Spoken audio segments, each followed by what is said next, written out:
Yo, what's going on, guys? It's your boy. Welcome back to another video. So today I am going to be making some lunchy lunch, and I'm going to be trying something that is kind of weird, and I honestly don't know exactly what I'm doing, but I'm just doing it anyways because I feel like it could be fun.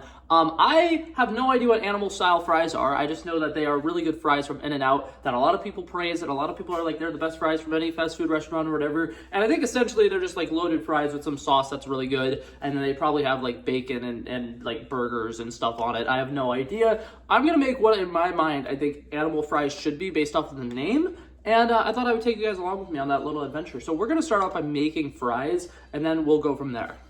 Alrighty, so the first step for the potatoes is pretty quick and simple and easy. You got to cut the potatoes up into fry shapes. So very simple. You're obviously just going to want to make them super long to make them relatively thin. And then we're going to fry them. The way that I'm planning on frying them is fry them once for about 5 minutes, take them out, let them rest, fry them off, and then fry them again for about another 5 or so minutes. And then after that, once again, you take it about, probably let them rest for a little bit, and then from there, see if I need to fry them for longer, fry them for longer. If I don't, go ahead and take them out. Obviously, however crispy you want your fries, you can fry them longer, fry them for a short amount of times. It doesn't really matter. I just am going to go ahead and say fries are better when you fry them once, let them rest, and then fry them a second time. So that's what we're going to be doing. I'll meet up with you guys when I'm done cutting these because this is going to take me forever. Alrighty, so here we go. We got my nice little fries put into nice little baby slices. I'm currently heating up oil on the stove, but I did want to go ahead and say this because I forgot to say it earlier. You do want to pat these dry. When you cut up potatoes, they're going to be a little moist, and that moisture can mess with the frying of the potatoes. It's going to make it where they're not as crispy. It's potentially going to make them soggy. You want them to be nice and dry before you put them in the fryer. So I'm going to grab some paper towels and do that. And then, like I said, I'm going to put it in the fryer for about 5 to 7 minutes for the first time. Take them out, put them in a bowl, let them rest for a little bit. Then once again, going to want to dry them off and then refry them. And while these are frying for the first time, I can go ahead and get out all the other things to prep some of the stuff. Like I'm going to be making my own homemade sauce. I'm going to show you guys what I do for that. And yeah, so let's go ahead and get these bad boys in the fryer. And I will see you guys when it's time to make the sauce. Alrighty, so for this sauce I'm going to be needing a little bit of ketchup, some honey mustard, Worcestershire sauce, I actually think I said it right. I'm not even going to joke about it. Mayonnaise. This is kind of optional, but for the most part, you just kind of want like some spice factor. So I'm adding these. These have like red peppers, a little bit of onions, a little bit of cayenne pepper, I believe. Very, very delicious, and it'll add a little bit of a crunch to the sauce. And then this is actually the base. This is what's going to be making it a nice, spicy kind of chipotle aioli. It's going to be absolutely delicious. This is incredibly strong. You don't want to use too much of it. So whenever I'm showing my like sizes that I'm putting into it, you're probably going to be like, that doesn't look like it's that much. Trust me, it's that much. You're also going to want a little bit of brown sugar and a little bit of honey. I forgot to take those out because I have no idea where they are. So give me a second. Alrighty, so I'm running low on mayonnaise, so I'm going to be honest. Also, I want to go to give this disclaimer. I'm not giving measurements or anything. I don't believe in measurements. I say measure with your heart. This is relatively empty, so I'm actually just going to use pretty much this entire container that I have left.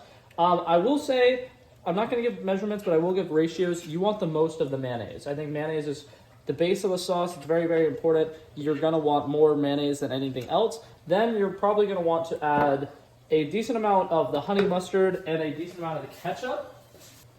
And then, like I said, you're going to want to do a pretty decent amount of honey mustard and a pretty decent amount of ketchup as well. And then you're going to do basically just like a dash of the Worcestershire sauce. I think that it just adds a nice little like kind of meaty flavor to any sauce. If you're ever making a sauce at your house and you want to just add something that'll add just a little bit of a pizzazz, Worcestershire sauce is literally perfect for that. Then, like I said, this crunch, completely optional if you can't find it. I get it from, what's it called, Target, but they have stuff similar to it at Walmart. You're just looking for like something, it would kind of be in like the deli section where they'd have like lunch meats and stuff like that because it's 100% like a sandwich topper. You put these on sandwiches and it's going to advance your sandwich a lot. Then next things next, we're going to, if I can get this thing open, we're going to add this Better Than Bolivian chipotle stuff. And like I said, you're going to want to be careful with how much you add to this. If you add too much, it will be incredibly spicy. If you like spicy, go for it. But my big thing is it will also make it where it is like the whole flavor. So something like that is going to be pretty good. I might have actually done just a little bit too much right there. But either way, you just want to get like the tip of a spoonful and put it in there. Now I'm going to quickly mix this up. And then, like I said, I'm also going to add a little bit of brown sugar to this, and I'm going to add a little bit of honey. In my opinion, when you make teriyaki sauce, the best teriyaki sauces are made using both honey and brown sugar, and then same with barbecue sauce. Barbecue sauce is better when it has both brown sugar and honey in it. I don't want none of that, oh, it needs to be brown sugar or honey mustard. It could be both, and it's better when it's both, because you get the best of both worlds. I think Hannah Montana said it best. But yeah, you're going to want a consistency that looks kind of similar to this. Alright, so update on what's happened by now. Fries have came out of the little fryer doodad. So they're going to rest for a little bit. Sauce is made and ready to go. Now we're going to start working on meats. I'm going to be using a little bit of ground beef, and I'm going to be using real smoked bacon. I don't know. I'm using bacon. And this is like really thick bacon. I have no idea where this bacon came from. I'm also confused. I've never seen bacon that comes in a bag that's like resealable before. That's so dope. About time, man. But yeah, I'm just going to do like 3 of these. These are pretty big sized things of bacon. So I honestly don't even know if I need 3. I might just do 2 and then cut them up into small pieces. Because I'm basically going to be cutting these into bacon bits. But I do kind of want to make them like brown sugar bacon. Alright, so we got our bacon up on the stove. I'm going to let this cook up for a little bit. I did end up going with 3 pieces. I cut them in half. These are relatively thick pieces of bacon, so I'm really excited. But like I said, I'm going to let them cook up for a little bit. Flip them over, and then I'm going to drizzle on a little bit of brown sugar, a little bit of black pepper, and a little bit of onion powder. And then that's kind of going to be the seasonings for that. If you wanted to also put a little bit of chili powder or like cayenne pepper or something on it to add a little bit of spice, you can. I'm not going to do that because I think the sauce is going to be enough spice for me. Okay, so I pulled the bacon off the stove. I'm going to go ahead and throw the fries back in the fryer, and then it's going to be time to make the beef. And then I think after that, it's pretty much time to assemble. So let's get this going. Alrighty, so now I'm going to be cooking up the ground beef. This is one of the last steps we got. I'm just going to kind of season this like you would any regular burger. So it's just going to get a little bit of salt, a little bit of pepper, a little bit of garlic powder. And we're just going to cook that up on the stove. And then after that, like I said, it should be time to assemble. Alrighty, so one of my last kind of little situation idea things that I got going on here, we're going to take the fries out. And we're going to season them up in this little bowl and toss them. And then, like I said, assembly time. Let's get to it.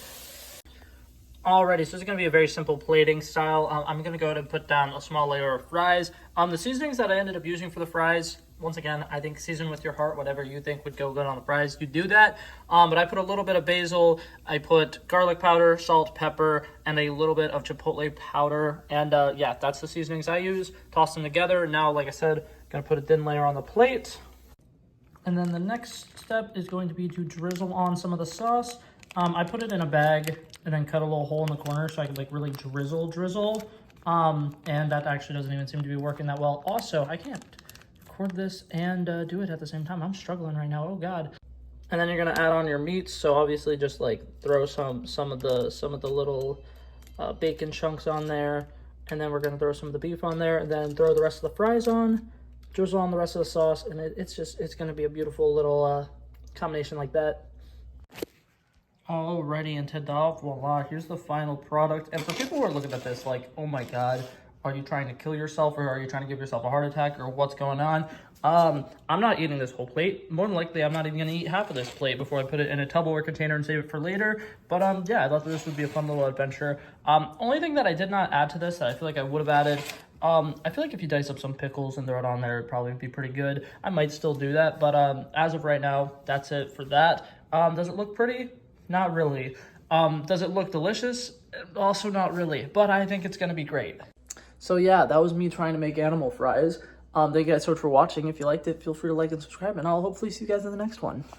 I realized I forgot to give it a review. I had about half of them, and they are actually really, really good. I think all the individual compartments are really good, and then when you put them together, even better, because the fries themselves are fantastic. The bacon itself is incredibly sweet and crispy, which I love. And then, like, the meat, I think, is incredibly basic, but because it's surrounded by the sauce and all the other things that are really good, it works. It, like, balances out. I think it's pretty solid. I would give it a solid 9.2 out of 10. I would not recommend eating more than, like, half of a plate of this, though, because that would probably kill me.